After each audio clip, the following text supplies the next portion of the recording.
First of all, I'm upset with Ed and Tim for not giving us the memo that all speakers had to wear a suit with an orange tie. We didn't do that, but at least all three of us didn't do that. It's an honor to be on this particular panel. I've been following what Andrew's been doing with Smarter Web for a while. As Eleanor mentioned, I'm the CSO of Arcadia Bitcoin. We're a new treasury company in Mexico. Ed Julien recently joined our team. All of you know who Ed is.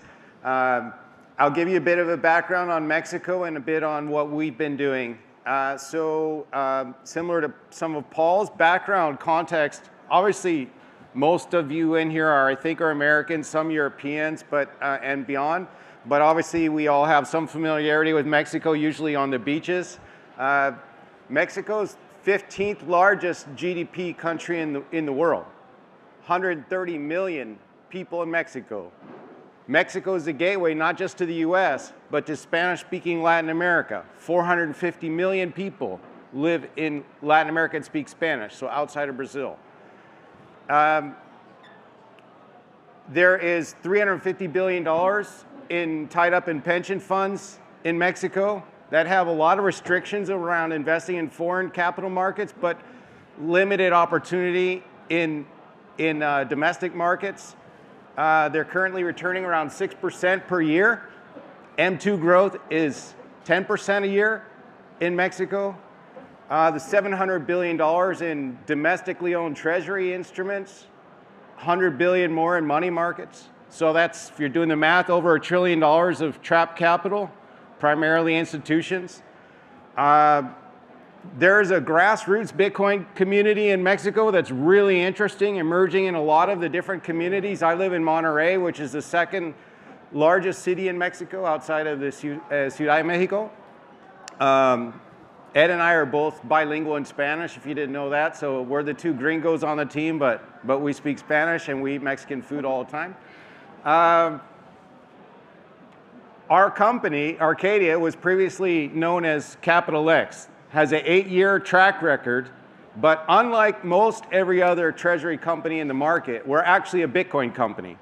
The other day I heard Jack Mullers asked about 21, and they said, tell us about the treasury company. He said, we're not a treasury company, we're a Bitcoin company with a proactive LBE Bitcoin treasury strategy.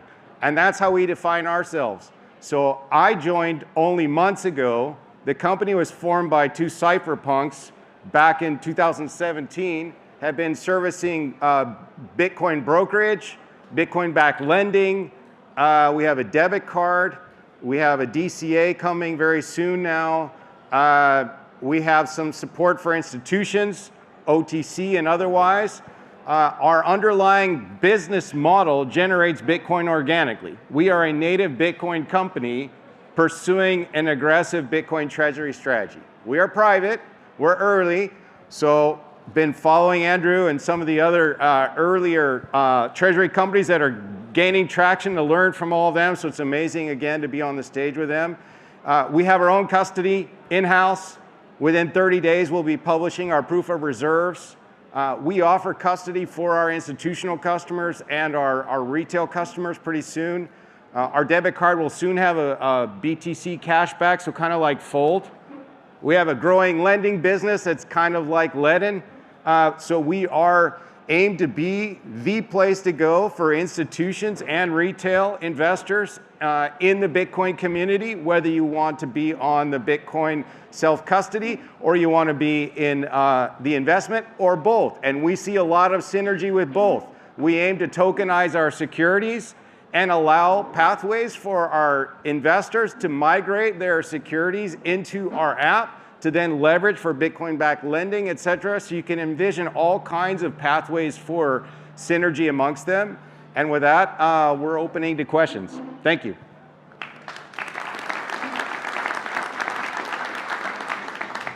Thank you very much. With a focus on the challenges in new markets, any questions, comments, anyone I can throw the mic to here?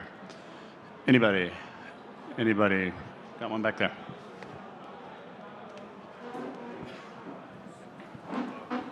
Hey guys, so first and foremost, thanks so much for that intro. You guys mentioned that part of this challenge is kind of educating these new populations that maybe haven't had access, and not just that, but allowing equity investors in these markets access to Bitcoin through the Bitcoin treasury company or through the Bitcoin company, as opposed to just holding spot Bitcoin. Can you guys just speak to that specifically?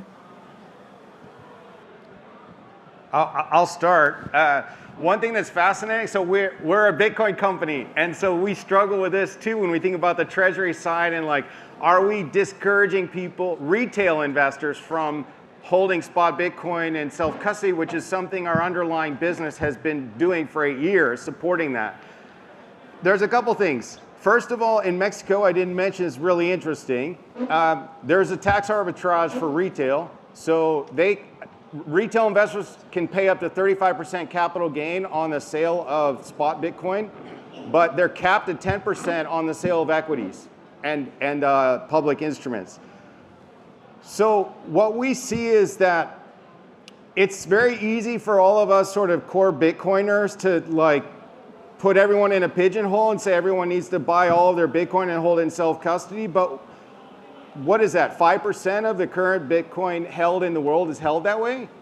We have to meet people where they are to help them on their Bitcoin journey. And our vision is, all right, you can, if you're not totally orange-pilled but you want to get exposure to Bitcoin, well, we can enable that through our public instruments. As you get orange-pilled, we have a vehicle to tokenize those instruments, and you can bring those into our app and start learning to actually engage with Bitcoin in a more personal way. And my core takeaway from this is we have to meet people where they are, whether they're institutions, whether they're small business, or whether retail. And if we only have one view of the only way to own and engage with Bitcoin is holding in self-custody, we're not going to orange pill the world the way we want to. The way to do it is give them a range of options, optionality, let them enter where they're ready and comfortable, and over time they will orange pill and also engage in spot Bitcoin and maybe still hold our equities.